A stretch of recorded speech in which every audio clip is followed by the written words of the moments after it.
Daniel estava bastante angustiado, porque ele havia entendido a profecia do capítulo 8, 9, e ele tem uma visão novamente. E essa visão, ela se refere ao capítulo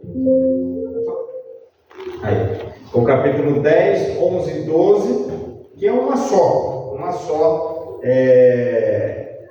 profecia, é uma profecia bem longa.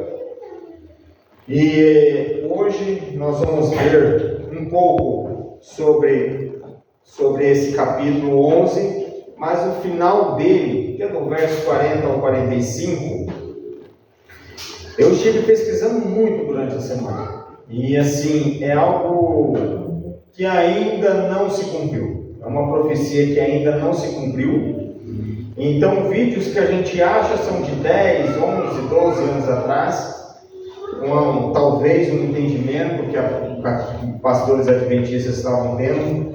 Nós sabemos que 6 anos, em 2020 para cá, muita coisa aconteceu. Pandemia, guerras, muitos rumores de guerras, enfim, vários conflitos. Eu falo, muita confusão, cheio de confusão e problemas, Então, realmente é algo assim que não tem ainda uma luz sobre o final do capítulo 11. Então, a gente tem algo histórico, que a igreja adventista é histórica, até o versículo 39 a gente tem um contexto histórico. Porém, quando chega no 40 ao 45 e o capítulo 12, é uma profecia que ainda não se cumpriu. Mas existe, eu vou aqui dar uma luz no fundo do túnel. Existe um grupo de pastores, pessoas de muita fé, eu digo, tamanhozinho de um grão de arroz esse grupo, é bem pequenininho, que já está norteando, vamos dizer assim, esse final de Daniel 11 e a luz do capítulo 12, Nós sabemos que quando Deus semeia, começa pequenininha aquela plantinha, no coração. E quando você vai em Apocalipse e vê os 144 mil que não se macularam com mulheres, então você sabe assim que é um grupo menor ainda, porque nós estamos 8 bilhões de pessoas. E 144 mil, ele é um número literal. Então é um pequeno grupo, menor ainda, que não deram ouvido à igreja, mas a igreja nenhuma. Nós não sabemos de onde é esse grupo, quem são eles, mas sabemos que eles tiveram a luz da Bíblia, tiveram somente a luz da Bíblia e não se curvaram a doutrinas humanas. Então, assim também é tratado que eles são loucos, Podem ser que eles vão ser tratados como loucos, porque Elias também era tratado como louco. E nós sabemos que nos últimos dias virão pessoas com o espírito de Elias, trazendo a mensagem da volta de Cristo fervorosamente. E Daniel e Apocalipse serão 100% revelados a ele. O Espírito Santo revelará a esse grupo. Então, assim, vamos desde já, iniciando, O cumprimento da profecia, da profecia nos ajuda a desenvolver a confiança em Deus, e assim o Senhor quer que seus quadros proféticos se destaquem. Ele pretende mostrar-nos claramente suas compreensão para o futuro, do futuro, E quando você entra aqui, e quando você pega o capítulo 10, Daniel inicia no 3º ano de Ciro. Mas quando chega no capítulo 11, olha, veja só. Mas eu, no 1º ano de Dario, peraí, agora ficou confuso. Se ele estava no capítulo 10, no 3º de Ciro, como que volta para trás? É que a visão que Deus deu ele no capítulo 11, é como se já começasse desde o primeiro dia dos persas, mostrando para ele. Então a visão, Deus já começa a mostrar desde o primeiro dia, e era Dario que estava no comando. Então aqui nós vamos ver desde o primeiro dia dos persas, como se fosse uma retrospectiva. Daniel cai em visão e Deus mostra para ele desde o primeiro dia a entrada dos persas, Dario, o Mero: me levantei para fortalecer e animar, agora eu te declararei a verdade. Eis que ainda 3 reis se levantarão na Pérsia, e o quarto será cumulado de grandes riquezas, mais do que todos, e tornando forte por suas riquezas, empregarás tudo contra o reino da Grécia. A profecia, ali os primeiros versículos é bem claro, sairá o que? 4, né? 3 primeiro, método, e levantei e declararei, eis que ainda 3 reis se levantarão da Pérsia, e o quarto será acumulado de grandes riquezas. Então ele mostra os três, né, que foram depois de Dario, né, e Ciro ali, né, levantou Cambises, né, depois um falso Samerdes, que era filho, né, de Cambises, mas Dario primeiro deu aqui um golpe de estado. Dario ele deu um golpe de estado aqui nesse filho de Cambises, e depois veio Xerxes, e há um quinto rei aqui, que muitos não consideram esse falso aqui, ó. Esse falso, muitos teólogos não consideram ele, porque Xerxes foi o que bateu de frente com os gregos. Mas quem deu a liberdade, o último decreto para Jerusalém, para o povo hebreu voltar a Jerusalém e reconstruir, foi o filho de Xerxes. Esse aqui era casado com Esther, era o Xerxes de Esther, Assuero, né, ou Xerxes, né?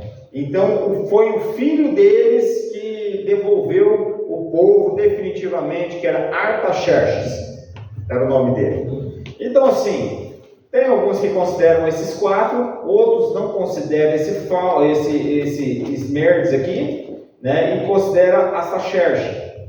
Mas fato é que o que pregou contra a Grécia foi Xerxes. Ele tinha um exército muito grande, uma riqueza muito grande, ele triplicou a riqueza dos persas, ele conseguiu construir um exército monstruoso de medo-persas, e ele foi para cima dos gregos, dos macedônios, que eram de Alexandre ali, e não conseguiu êxito, né? Ele não conseguiu êxito nas batalhas. E aí, como toda a história sabe, Dario III, muito anos depois, foi o que perdeu todo o reino para os gregos, né?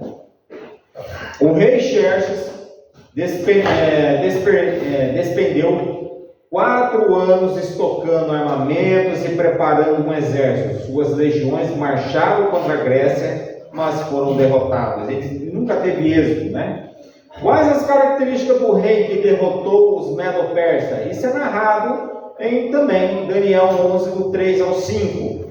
Veja só, depois se levantará um rei poderoso, que reinará com grande domínio e fará o que lhe aprouver. Mas no auge, o seu reino será quebrado e repartido para os 4 ventos do céu, mas não para a sua posteridade, nem tampouco segundo o poder com que reinou, porque o seu reino será arrancado e passará a outros fora dos seus descendentes.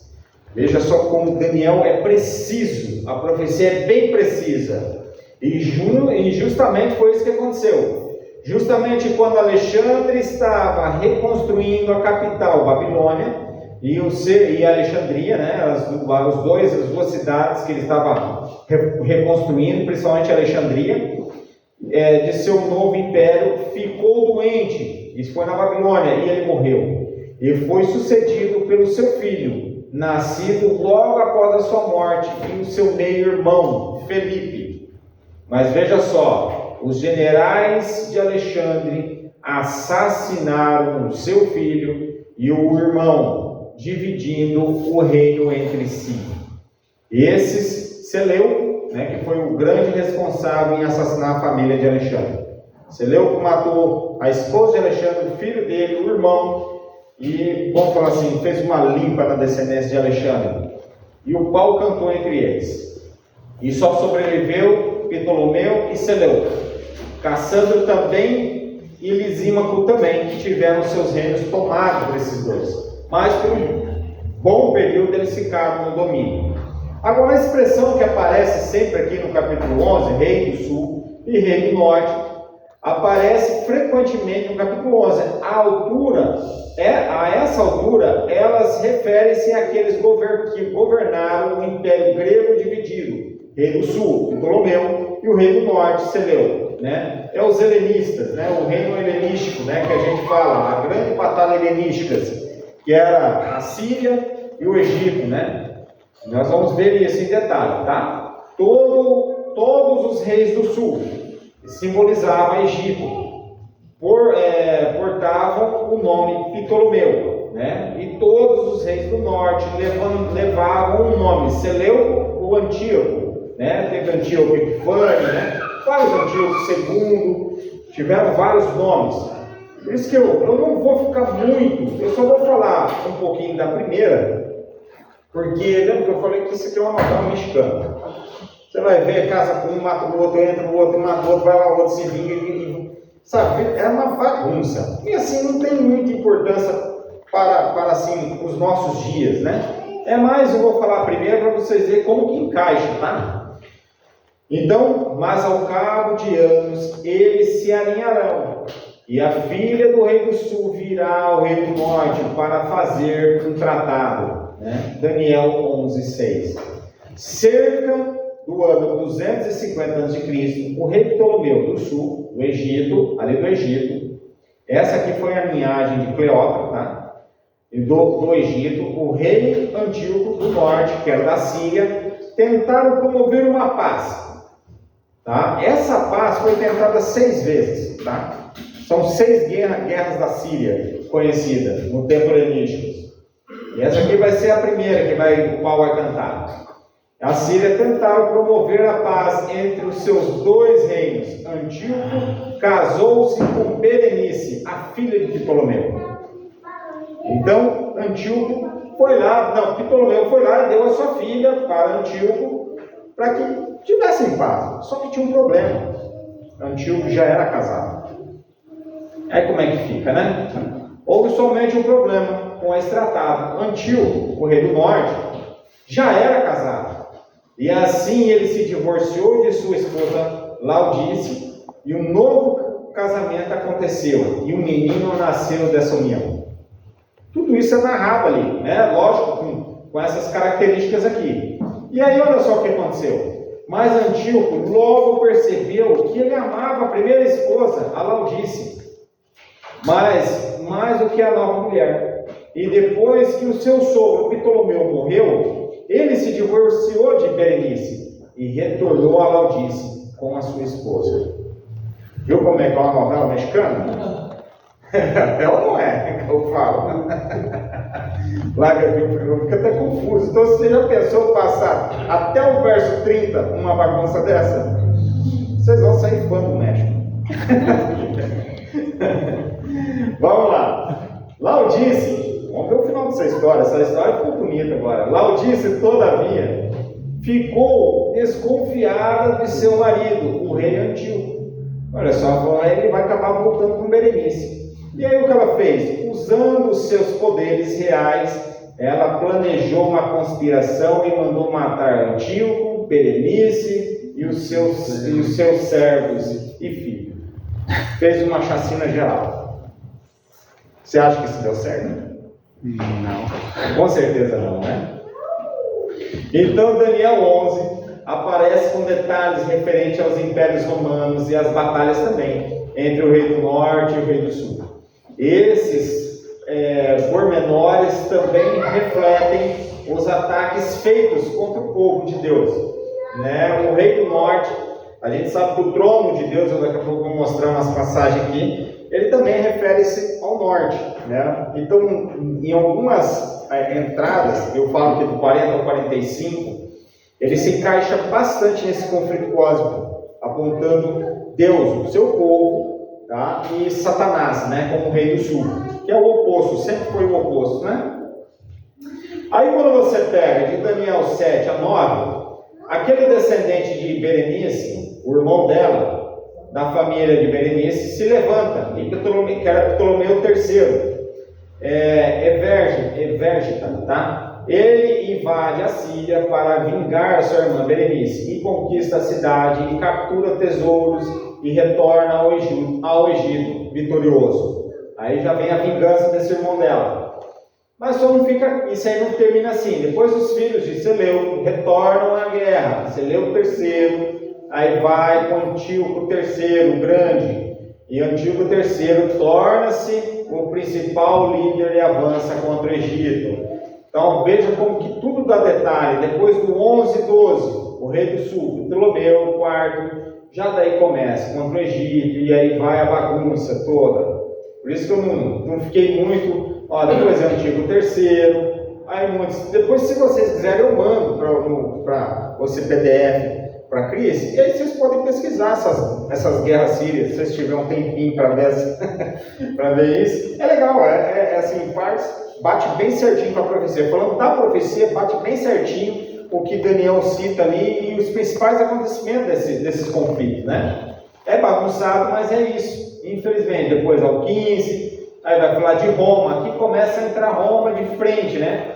Antíoco, ele começa, Antíoco Epifânio, né, também, ele começa a bater de frente, e ele dá de frente com Roma. Daí Roma estava levantando, começando a surgir Roma, né, com os seus impérios, e é legal que ele bate bem certinho, quer ver? Tem uma parte de Jesus, que fala, agora eu não lembro qual que é, aqui, ó, é nesse aqui, do 11 do 16 ao 23, Roma entra em cena. A interpretação adventista entende que a partir daqui o foco gradualmente muda dos reinos gregos para o crescente poder de Roma, né? E aí Roma domina a terra gloriosa, que é a Palestina, tirando de Antíoco Epifânio, e referências de cobranças de tributo, geralmente associado a Augusto César, que está em Lucas 2:1. E o príncipe, no verso 22 que aparece, ele fala do príncipe da aliança, entendido como Jesus Cristo morto sob o governo romano, né? Então, lá fala exatamente como o príncipe da aliança será retirado da terra.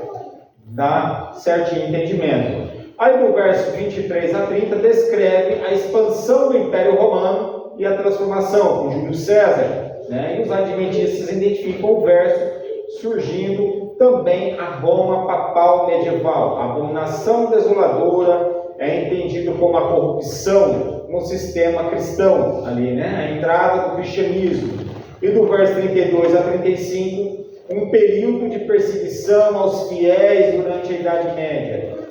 Narra bem exatamente isso. E do verso 36 ao 38, descreve o desenvolvimento do poder papal na sua fase de supremacia, 1260 anos, né? Agora, o rei do norte, que eu disse, ele simboliza o trono de Deus. Salmo 48, verso 2 diz: seu santo monte, belo e sobranceiro, é a alegria de toda a terra, o monte Sião, para o lado do norte, a cidade do grande rei. Isaías 14, 13 diz: tu dizias no teu coração, isso é Satanás, eu subirei aos céus, acima das estrelas de Deus, exaltarei o meu trono no monte da congregação, me assentarei na extremidade do norte. Então, o norte também, nessa profecia, representa o povo de Deus. Agora vem a grande discussão, né? Daniel 11, do 40 ao 45. Olha como que é complicado, né? No tempo do fim, que é os nossos tempos, o rei do sul lutará com ele, e o rei do norte arremeterá contra ele com carros, cavaleiros e com muitos navios. E entrará nas suas terras, e inundarás e passarás. Entrarás também na terra gloriosa, e muitos sucumbirão, mas do seu poder escaparão estes, Edom, Moabe e as primícias dos filhos de Amon. E estenderás a mão também contra as terras, e a terra do Egito não escaparás. Apoderar-se-ão dos tesouros, do ouro, da prata e de todas as coisas preciosas do Egito. Os líbios, os etíopes o seguirão, mas pelos rumores do Oriente e do Norte. Essa é uma parte aqui, uma frase que eu fico muito cabreiro, porque se ele é o rei do norte, olha só, ele já é o rei do norte, está lutando contra o rei do sul, e está prevalecendo, mas pelos rumores do oriente e do norte, ou seja, dentro do seu próprio povo, será perturbado, e sairá a grande furor para destruir e exterminar a muitos. Armará suas tendas palacianas entre os mares, contra os glorioso Monte Santo, mas chegará ao seu fim, e não haverá quem o socorra. Eu disse que vou falar sobre a Trindade. Aqui tem muito com a ação de Satanás. É uma ação espiritual, rei do norte, rei do sul, obviamente usando os homens, mas há aquele grãozinho de arroz de intérpretes que jogam esse trecho de 40 ao 45 mais para um conflito cósmico dos últimos dias. É o acontecimento de Apocalipse 8 e 9. Sei que muitos têm, quem sabe das profecias do Apocalipse estuda, Apocalipse 8 e 9 fala das trombetas. Ele é jogado dentro da interpretação adventista para o passado, para a igreja passada, as primeiras igrejas. Mas o acontecimento profético, ele que acontece lá atrás, volta a acontecer nos últimos dias, que nem os sinais da volta de Jesus. Assim como teve a transição de Cristo do Santo para o Santíssimo, teve terremoto, escurecimento do sol, a queda das estrelas, teve todos esses acontecimentos. Nos últimos dias antes da vinda de Cristo, voltará a acontecer tudo isso, porque o povo tem que ser alertado, o povo de Deus tem que ser avisado desses últimos dias. Então isso voltará a acontecer. Assim também eles interpretam que as trombetas, no capítulo 8 e 9, refere-se muito a isso, tá? Mas eu vou falar da Trindade um pouquinho. Satanás sempre usou a Trindade dele, mas quando está em Daniel 2, elas não têm liga. Assim como os pés da estátua, ferro e barro, não se unem, nos últimos dias Satanás vai tentar de toda maneira articular essa união, e não haverá união. Não é a mesma Trindade cristã, mas o entendimento que Satanás tenta construir ao povo é da mesma forma, tendo o Pai, o Filho e o Espírito Santo. Ele sempre é denominado como Pai. Satanás na Trindade satânica é convidado, se titula, como o Pai. E aí ele usa sempre alguém para colocar o peito na frente e o outro para ser o convencedor, que é o trabalho do Espírito Santo. Na época do Egito, ele tentava sempre com os deuses, Osíris, Horus e Ísis, que era o medo, que tinha esses deuses, ponhavam medo nas pessoas através dos deuses. E isso por um bom tempo deu certo. Mas começou o povo a ver que isso era inútil, não dava liga. Então, no tempo dos gregos e dos romanos, ali dos gregos era Zeus, Átenas, e depois foi Júpiter, Minerva e Juno. Lembra que eu falei para vocês que os romanos preguiçosos até para inventar o nome de Deus, eles pegaram e copiaram dos gregos, Eles foram lá só substituir o nome, mas eram os mesmos deuses. Quando você pega o símbolo dos impérios, começa uma luz brilhar. Quando você pega o símbolo dos persas, veja só o que você tem. Você tem uma águia, com um deus aqui, Anubi, com um deus Anubi, acho que é Anubi o nome dele, é um deus dos persas, Vai ser bem nitidamente que é uma metade de uma águia aqui. Quando você vai aos romanos, pagão, você tem o quê? A águia. Você viu como que tem a águia certinho. Quando você vai ao símbolo dos Estados Unidos, o que nós temos? A mesma águia. Só mudou um pouquinho a figura dela, mas é nítido a águia nos 3 impérios aparecendo. Tá? Então, nós temos um norte de que a Trindade, ele usou um governo junto. E quando a gente começa a estudar os Estados Unidos, a gente começa a ver a fundação dele, e eu não coloquei muitos slides, porque senão ia ser longo. Mas tentem pesquisar sobre como que foi a independência, a construção dos Estados Unidos, como que surgiu todo os Estados Unidos. Eles construíram, foram fugindo da Inquisição, atravessaram para a América, né? E ali eles, com 13 fundaram 13 estados, na verdade veio 13 famílias junto, né? Que eram os poderosos, vindo da Europa, e constituíram Washington, a cidade de Washington. A cidade de Washington ela é toda, pode ver isso, não confie no Sirineu. Vão lá e vejam, a cidade de Washington ela é toda simbolicamente construída pela maçonaria. A Casa Branca, ela fica dentro daquela, a estrela de Davi ao contrário, né, que é o Bafomé, né? É bem certinho a ponta da cabeça do Bafomé dentro da cidade. Você vê certinho as ruas, a cabeça do Bafomé é dentro da Casa Branca. Ela é cheia de obeliscos, vários sinais maçônicos, né? E George Washington, que foi o primeiro presidente, ele era maçom. Maçom 33, né? Então, as doutrinas da maçonaria possuem elementos do zoroatrismo, do misticismo, né? Do misticismo, do judaísmo, do cristianismo, do catolicismo, do misticismo, né? Que também é misticismo, esoterismo, ocultismo, sobre esta está mais conhecida aqui, hermenístico, né? Romana, então, tem todos que você cabala, isso, filosofias pagãs, religião egípcias, gregas, romanas, entre outras, várias. Quando vem para o lado da América, quem que atravessou junto com esse povo, tentando convencê-lo, né? E tentando mudar a cabeça, né?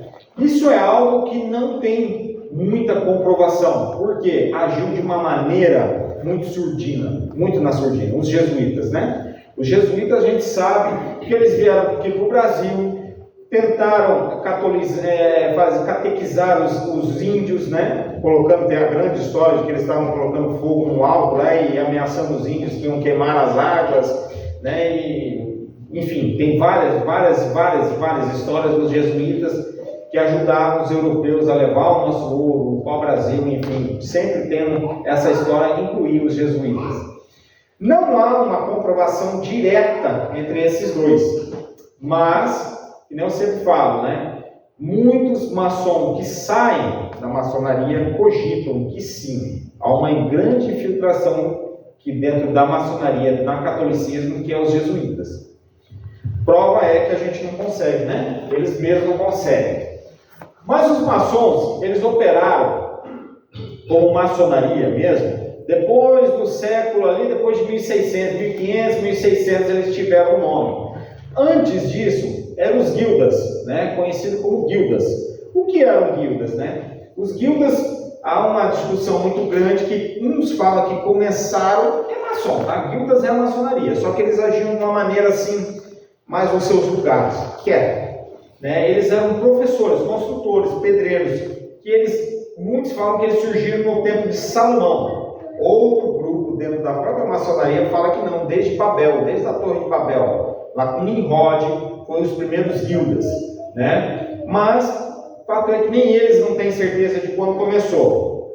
Mas eles eram construtores, eles construíam grandes palácios, grandes coisas, grandes construções nas épocas, né, helenísticas, romanas, persas. Eles sempre atuaram e eles sempre adoravam um dos seus deuses pagãos. Sempre tinham suas adorações a deus pagão. Eles também atuavam como professores, não tinha escola, não existia escola igual hoje. Então eles eram professores, você ia lá, deixava o seu filho com eles e eles ensinavam marcenaria, carpintaria, ensinavam várias profissões da época. Em troca disso, o seu filho trabalhava uns 3 anos com ele como escravo, não ganhando nada, para adquirir essa profissão e depois virava um guilda também, ou tinha sua empresa. Só que quando teve a transição romana com cristã, foi que o bicho pegou. Por quê? Eles eram pagãos, adoradores do paganismo, dos seus deuses. E chega ali Constantino e torna tudo cristão. Então, um grande acordo com a igreja primitiva da época, eles permaneceram pagãos, sem propagar a sua fé. Começaram a trabalhar escondido, com as suas profissões, ensinando, né? Também já ensinavam com seus deuses pagãos, mas eles trabalhavam quietinho. E assim a igreja permitiu isso, desde que eles construíssem catedrais, enfim, né, trabalhassem para a igreja nas construções das grandes catedrais, igrejas e o que a igreja da época tinha, né? E quando foi ali no ano 1600, eles começaram a ferver, ebulir, né? E aí virou os maçons operativos, né? Que já nós vamos falar aqui. Existia uma corporação de pedreiros, construtores de catedrais da Europa. Esses trabalhadores se organizavam em guildas, né? E lojas e locais que eram chamados de maçom, ou seja, maçom, né? Vem porque trabalhavam com pedras nos séculos 12, do 12 a 15. Do 15 ao 16, a loja operativa tornou-se mais organizada. E na Escócia surge um registro importante com os estatutos Shaw, que acho que é, de 1598 a 1599, que regulamentavam as lojas maçônicas. São alguns dos documentos mais antigos da maçonaria da organização. É o que eu disse. Eles começaram a ver a riqueza da igreja e eles começaram a ver que eles poderiam sair da carpintaria, ali da construção. Então, nós podemos ser algo a mais. A igreja está enriquecendo em cima de nós. E eles começaram a se organizar. Em 1598 a 1599, ali eles começaram a organizar. Esse foi o senhor escocês, né, James. Ele foi um dos que fugiu para a Escócia, porque a igreja queria a cabeça dele, porque ele começou a fazer esse murmurinho, né? E daí no século XVII, muitas instruções monumentais haviam diminuídos e algumas lojas começaram a admitir pessoas que não eram pedreiros, profissionais, os chamados maçom aceito, né? Inicia-se a transição da maçonaria operativa para a especulativa ou moderna, né? Então eles começaram a sair dos canteiros de obras. Começaram a a gente pode ser dono agora, ao invés de só construtor. E eles começaram a se organizar. Nos 1717, 4 lojas de Londres fundaram a Grande Loja de Londres. Esse evento é geralmente considerado o nascimento oficial da maçonaria que nós temos hoje, né? A moderna.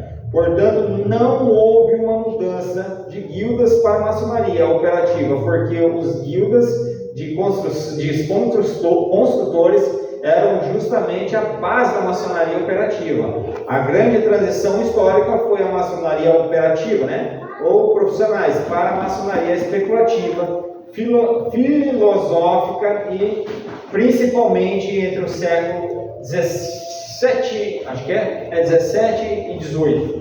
Ou seja, entre outras línguas, eles viraram patrão. E ali, da maçonaria moderna, começa a grande Revolução Francesa. Usaram Berthier e Napoleão para tirar o poder papal e passar a eles. Eles começaram a armar conflitos, viraram grandes donos de petróleo, de metalúrgico, dos metalúrgicos, de construção. Eles viraram os donos do mundo e tiraram o poder romano da jogada. Roma cai, literalmente, ali com Berthier. A guerra da francesa foi a grandes rumores do patrocínio da maçonaria por trás disso, né? Grandes, inclusive Napoleão era maçom, né? Berthier era maçom. Então, uma grande articulação para tirar o poder romano, né, papal desse grande domínio. Mas, anos depois, há rumores da Primeira Guerra Mundial, né? Tem graves relatos que a Primeira Guerra Mundial foi causada para repartir novamente os territórios, porque era tudo Império Romano, e aí a Primeira Guerra houve uma repartição dos impérios, dos países, uma redistribuição dos países, uma divisão novamente, né? Uma redivisão deles, né? E a Segunda Guerra Mundial foi uma tentativa de retomada do Vaticano, né, de Roma, para retomar o poder e entrar de novo. Tanto que há fortes e muitos indícios, né, de que Roma patrocinou o nazismo, achou uma grande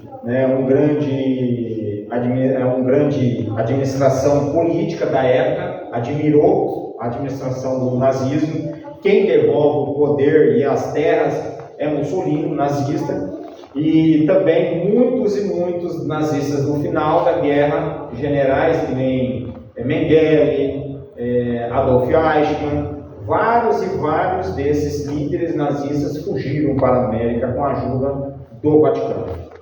Isso é comprovado. Isso já foi comprovado que eles faziam falsos passaportes e eles embarcavam para a América para fugir. O fato é que não deu certo o golpe, né? A retomada. E assim o Vaticano ficou no poder, mas mais na surdina. Aqui está hoje a grande trindade satânica.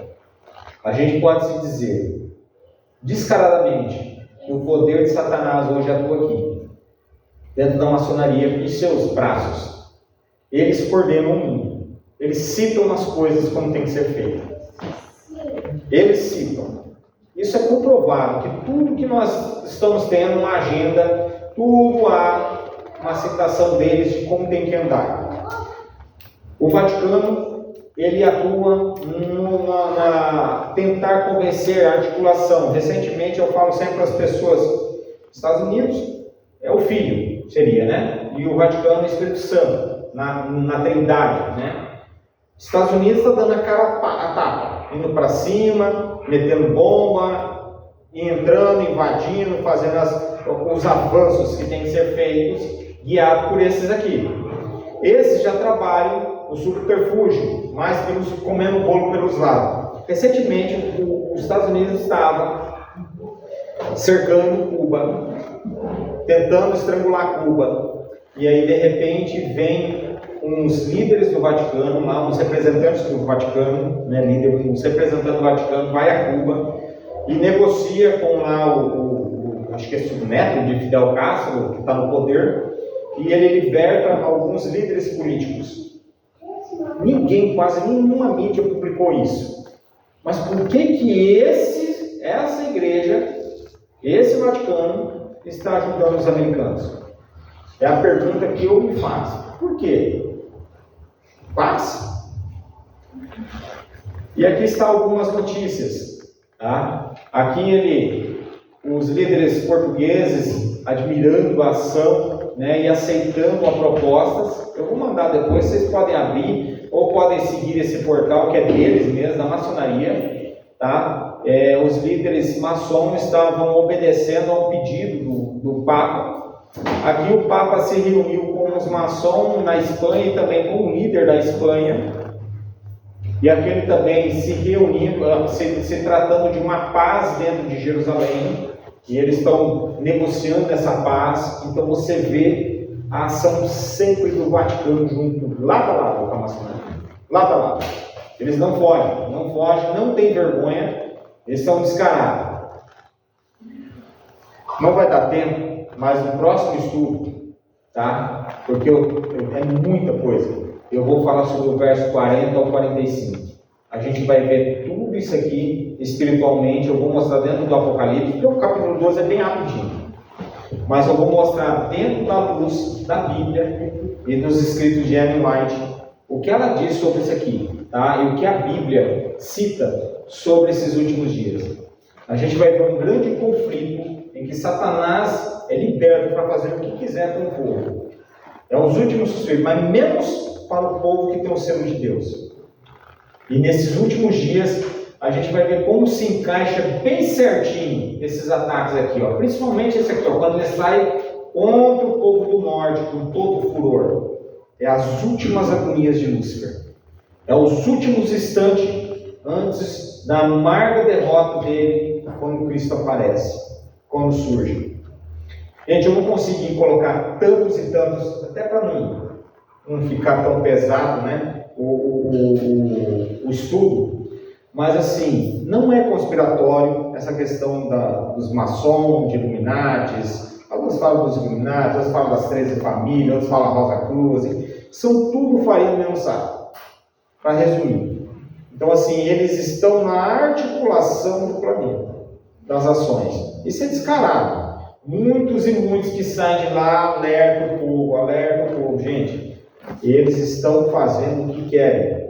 esse pânico que eles causam, né, na economia mundial, está causando. Ninguém está tendo dinheiro, todo mundo reclamando, uma estrangulação com o sistema, todo mundo vai chegar um momento, e eu falando para minha esposa, que esses dias eu fui fazer um Pix, um simples Pix para uma pessoa, e eu não conseguia fazer o Pix, foi duas tentativas e não consegui, daí eu fiquei com medo da terceira e bloquear a conta. E aí eu falei, veja com a gerente para mim, por que eu estou digitando tudo certo a senha? Por que não tá dando lá a senha inexistente? Daí ela pegou e ligou para a gerente, da gerente falou, não, é que agora o aplicativo do banco tem que fazer o cadastro do BOV. Aí você tem que colocar a tua fuça lá, a tua foto, para poder liberar um aplicativo de banco. Aí eu vi na minha cabeça ali na hora, eu falei assim, olha só, agora eu comecei a entender por que a gente não vai comprar e não vai vender.